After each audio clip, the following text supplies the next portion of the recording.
കൃഷ്ണ ഗുരുവായൂരപ്പ. എല്ലാവർക്കും നമസ്കാരം. നാഗങ്ങളെ എല്ലാവർക്കും പേടിയാണ്. സ്വതവേ നാഗങ്ങളെ പേടിയുള്ളവർ വളരെ കുറവാണ്. പല കാരണം കൊണ്ട് നമുക്ക് അറിയാം, നാഗങ്ങൾ നമ്മളെ കടിക്കുമ്പോൾ അതൊരു പേടിപ്പെടുത്തുന്ന അവസ്ഥയാണ്. നമ്മൾ മരിച്ചു പോകും ചിലപ്പോൾ വിഷബാധയേറ്റാൽ. അതുകൊണ്ട് തന്നെ നമുക്ക് പല നാഗങ്ങളും നിഴയുന്നത് ഓർക്കുന്നത് തന്നെ പേടിയുള്ളവരുണ്ട്.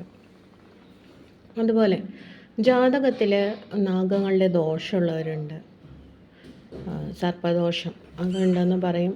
ചിലപ്പോൾ രാഹുവിൻ്റെ ഒരു പൊസിഷൻ കൊണ്ട് സർപ്പദോഷമുണ്ട്, തറവാട്ടിലുണ്ട്, അങ്ങനെയൊക്കെ പറയുന്ന ഓരോ അവസ്ഥകളുണ്ട്. മാത്രമല്ല ചില സമയത്ത് നമുക്ക് ഓരോ അസുഖങ്ങൾ, സ്കിന്നിന് അസുഖങ്ങൾ വരാം, അത് മാറാതെ നിൽക്കുക. അതുപോലെ പരമ്പരാഗതമായിട്ടോ തറവാട്ടിലോ അങ്ങനെ എന്തെങ്കിലുമൊക്കെ അസുഖങ്ങൾ വരിക, അപ്പോഴൊക്കെ നമ്മൾ പറയും നാഗങ്ങളുടെ ദോഷമുണ്ട് എന്നൊക്കെ പറയും. അപ്പോൾ എന്താണ് നാഗങ്ങളുടെ ദോഷം? സർപ്പദോഷമുണ്ട് അല്ലെങ്കിൽ നാഗഭയം ഉണ്ടെങ്കിൽ ചെയ്യേണ്ടത്. എന്നെ സംബന്ധിച്ച് എനിക്ക് പണ്ട് നാഗങ്ങളെ വളരെ ഭയമായിരുന്നു. അതിൻ്റെ അടുത്ത് പോയി പിടിക്കാൻ പറ്റുമെന്ന് ചോദിച്ചാൽ എപ്പോഴും ധൈര്യമില്ല. ഒക്കെ അത്ര എക്സ്പെർട്സിനെ പറ്റുള്ളൂ. അതുപോലെ നാഗങ്ങളുടെ അടുത്ത് പോയി നിൽക്കാൻ പറ്റുമെന്ന് ചോദിച്ചാലും എനിക്ക് ഇപ്പോഴും പേടി തന്നെയാണ്. അതായത് സ്വാഭാവികമായിട്ടുള്ളൊരു ഭയമായിരുന്നില്ല പണ്ട്. അതായത് നാഗങ്ങളെ നമ്മൾ കാണുമ്പോൾ ഒരു പേടി ഉണ്ടാവും, അത് സ്വാഭാവിക ഭയം. പക്ഷേ അല്ലാതെ അകാരണമായിട്ട് ഒരു പേടി ഉണ്ടായിരുന്നു നാഗത്തിനെ കാണുമ്പോൾ. പിന്നെ കുറേ ദിവസം ഉറക്കമില്ലാതെ വരിക, പിന്നെ ചെറിയ പഴുതാരേനെ കാണുമ്പോൾ, അതുപോലെ ഇഴജന്തുക്കളെ കാണുമ്പോൾ ഒക്കെ ഭയങ്കര പേടി. പിന്നെ നമുക്ക് എപ്പോഴും പേടിച്ചുകൊണ്ടിരിക്കുക. അതെന്തോ വീട്ടിലൊക്കെ എവിടെയോ കയറി വരുമോ, ഇതിലേ കയറി വരുമോ, ഇങ്ങനെ വല്ലാത്തൊരു പേടി. അങ്ങനെ ഞാൻ വിചാരിച്ചു, ഞാൻ മാത്രമേ ഇങ്ങനെ ഒരു മനുഷ്യനുള്ളൂ, വേറെ ആർക്കും അങ്ങനെ പേടിയില്ല. അപ്പോൾ അന്വേഷിച്ച് വന്നപ്പോൾ അങ്ങനെ പേടിയുള്ള മറ്റു പലരെയും ഞാൻ കണ്ടു. പാമ്പിനെ വീടിന് മുറ്റത്ത് കാണുമ്പോഴേക്കും പേടിക്കുന്ന ആൾക്കാർ. എന്നാൽ സ്വതവേ എല്ലാവർക്കും ആ പേടിയില്ല താനും, ചിലർക്ക് മാത്രമേ ആ പേടിയുള്ളൂ. ഞാനപ്പോൾ പണ്ട് ഞാൻ മണ്ണാറശാലയിൽ പോയിട്ടുള്ള ഒരു വീഡിയോ ഇട്ടിട്ടുണ്ട്. അതുകൂടാതെ ഒരു ദിവസം ഞാൻ മണ്ണാറശാലയിൽ പോയപ്പോൾ എൻ്റെ ഈ പേടി, നാഗങ്ങളുടെ പേടി മാറാനായിട്ട് ഞാൻ അവിടെ നടക്കി നിന്നിട്ട് ഒരുപാട് നേരം പ്രാർത്ഥിച്ചു. കുറച്ച് നേരം എനിക്ക് അവിടെ അടുത്ത് നിന്ന്, അവിടെ പൂജയൊക്കെ ആയിരുന്നു, അപ്പോൾ കുറേ നേരം അവിടെ നോക്കി നിന്ന് തൊഴാനുള്ളൊരു ഭാഗ്യം കിട്ടി.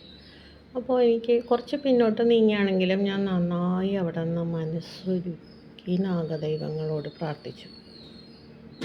എനിക്ക് ശക്തി തരണം, എനിക്ക് ഭയങ്കര പേടിയാണ്, നാഗങ്ങളെ ഓർത്ത് എനിക്ക് ഉറങ്ങാൻ പോലും പറ്റുന്നില്ല, അങ്ങനെ ഒരു പേടി എനിക്ക് കയറിയിരിക്കണോ, അപ്പോൾ എനിക്കത് മാറ്റി തരണേ എന്ന് ഞാൻ പ്രാർത്ഥിച്ചു.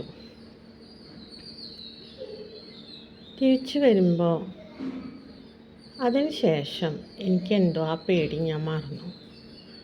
അതിന് മുമ്പ് വരെ എനിക്ക് ഭയങ്കര പേടിയായിരുന്നു, രാത്രിയൊക്കെ ഉറങ്ങാനും ഒക്കെ ഭയങ്കര പേടിയായിരുന്നു. പിന്നെ ഞാൻ അവിടെ നിന്ന് വന്നതിന് ശേഷം ആ പേടി എന്നിൽ നിന്ന് അകന്ന പോലെ. പിന്നെ ഞാൻ പലതവണ നാഗങ്ങളെ കണ്ടപ്പോഴും സാധാരണ സ്വാഭാവികമായിട്ടുള്ളൊരു പേടി, അകലെ നിന്ന് വീക്ഷിക്കാനൊന്നും എനിക്കൊരു പേടിയില്ലാതായി. അതോർത്ത് കിടക്കുക, അല്ലെങ്കിൽ പാമ്പിനെ രാത്രി സ്വപ്നം കാണാറുണ്ട്, പക്ഷെ അതോർത്ത് ഉറങ്ങാതെ ദുസ്വപ്നങ്ങൾ കാണാം, അതൊക്കെ എന്നിൽ നിന്ന് പോയി. പിന്നെ സ്വാഭാവികമായിട്ടും അതായത് ഒരു നോർമൽ ബുദ്ധിയിൽ നമുക്ക് വരണ ഒരു പേടി എങ്ങനെയുണ്ടാവും, അത്രയേ ഉള്ളൂ. അല്ലാണ്ട് ഓവറായിട്ട് പേടിയൊന്നും ഉണ്ടായിരുന്നില്ല. പാമ്പിനെ കണ്ടു, എന്നാലും പാമ്പ് അവിടെ നിന്ന് പോയി കഴിഞ്ഞാൽ ആ ഭാഗത്ത് പോയി നിൽക്കാനൊന്നിനും എനിക്ക് പേടിയുണ്ടായിരുന്നില്ല. ഇതെന്താണ് എനിക്കറിയില്ല. അന്ന് ഞാൻ അവിടെ നന്നായി പ്രാർത്ഥിച്ചപ്പോൾ ആ ഒരു എനർജി എന്നിലേക്ക് ഭഗവാൻ, ആ രാജാക്കനും യക്ഷിയമ്മയും ഒക്കെ അങ്ങോട്ട് ട്രാൻസ്ഫർ ചെയ്ത പോലെ എനിക്ക് തോന്നിയിട്ടുണ്ട്. അതിനുശേഷം എനിക്ക് ഭയങ്കര ഒരു പോസിറ്റീവായിട്ടാണ് ഞാൻ നാഗങ്ങളെ കണ്ടത്. നാഗങ്ങൾ പ്രപഞ്ചത്തിൽ കാണപ്പെട്ട ദൈവങ്ങളാണ്, പ്രകൃതിയിലെ എന്നാണ് പറയപ്പെടുന്നത്. അപ്പോൾ ഞാൻ ശരിക്കും മണ്ണാറശാലയുടെ ആ ഒരു ശക്തി എത്രയാണെന്നുള്ളത് മനസ്സിലാക്കി.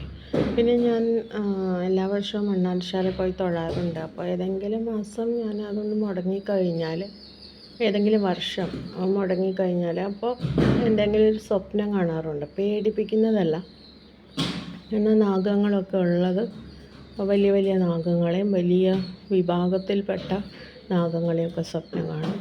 അപ്പോൾ എനിക്കത് ഓർമ്മ വരും. ഞാനും എൻ്റെ ഹസ്ബൻഡും ഒക്കെ സ്വപ്നം കണ്ട് ഓർമ്മപ്പെടുത്തലുണ്ടാവും, വരണം എന്നുള്ളൊരു ഓർമ്മപ്പെടുത്തൽ. തീർച്ചയായിട്ടും എനിക്ക് വളരെ വിശ്വാസമുള്ളൊരു ദേവതയാണ് നാഗദേവത. നാഗദേവതകളെ ഉപാസിച്ചിട്ട് ജീവിതത്തിൽ കുറേ മാറ്റങ്ങൾ, കുറേ തടസ്സങ്ങളൊക്കെ മാറിക്കിട്ടിയിട്ടുള്ള ഒരാളാണ് ഞാൻ.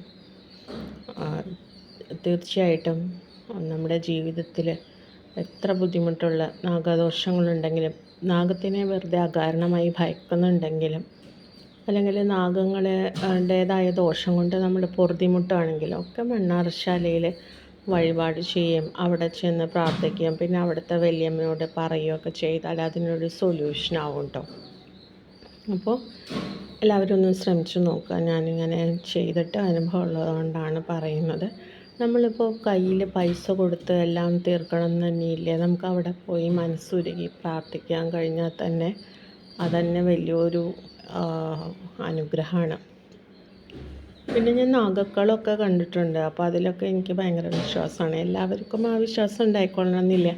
ചിലർ നാഗക്കളം നടത്തുമ്പോൾ നമ്മുടെ ശരീരത്തിൽ നാഗം വന്ന് കയറും. അതിൽ ആ നാഗകന്യകയുടെ ശരീരത്തിൽ നാഗകന്യകയായി മാറും. ആ തുള്ളുന്ന ആ ഒരു സ്ത്രീ അവർ ശരീരത്തിൽ കയറും, പിന്നെ കളമാക്കിയാണ് ചെയ്യുന്നത് നാഗമായിട്ട്. അപ്പോൾ ചിലർ പറയും അത് വേറെ തരം എന്തോ അസുഖമാണ്. എനിക്കങ്ങനെ തോന്നിയിട്ടില്ല. എനിക്കത് എന്തോ പ്രകൃതിയിലുള്ള ഓരോ ജീവികളെയും, അതുപോലെ തന്നെ ഞാൻ ഈ പ്രപഞ്ചത്തിൻ്റെ നേച്ചറിൻ്റെ ഒരു അനുഗ്രഹമായിട്ടുള്ള കുറേ ദേവതകളെയും, പ്രപഞ്ചം തന്നെ ഒരു ദേവതകളുടെ രീതിയിലാണല്ലോ നടന്നു പോകുന്നത്. അപ്പോൾ അതൊക്കെ വിശ്വാസമുള്ള കാരണം എനിക്ക് നാഗദൈവങ്ങളെ എന്നൊക്കെ പറഞ്ഞാൽ ഭയങ്കര വിശ്വാസമാണ്. അപ്പോൾ അതല്ലാന്ന് പറയുന്നവരാണെങ്കിൽ അതെനിക്കറിയില്ല, അത് എങ്ങനെയാണെന്ന് അറിയില്ല. അത് അവരുടെ ഒരു ഒപ്പീനിയനായിരിക്കും. എൻ്റെ ഒരു ഒപ്പീനിയനിൽ എനിക്ക് ഈ ദേവതകളൊക്കെ ഉണ്ടെന്നുള്ളൊരു വിശ്വാസമാണ്. ഭയമുണ്ട്, എന്നാൽ അതിപ്പോൾ നോർമലായിട്ടുള്ള ഭയമാണ്. എന്നൊരു ഭക്തി ഭയം ഉള്ള ഒരു രീതിയിലാണ്. ഭയഭക്തി ബഹുമാനം, അങ്ങനെയാണ് ഞാൻ നാഗദൈവങ്ങളെ കാണുന്നത്. അപ്പോൾ നിങ്ങൾക്ക് എന്തെങ്കിലും അഭിപ്രായങ്ങൾ പറയാനുണ്ടെങ്കിൽ എല്ലാവരും കമൻ്റ് ഇടണം. വീഡിയോ ഇഷ്ടമാണെങ്കിൽ ലൈക്ക് ചെയ്യുക, ഷെയർ ചെയ്യാനും മറക്കരുത് കേട്ടോ. എല്ലാവർക്കും നന്ദി, നമസ്കാരം.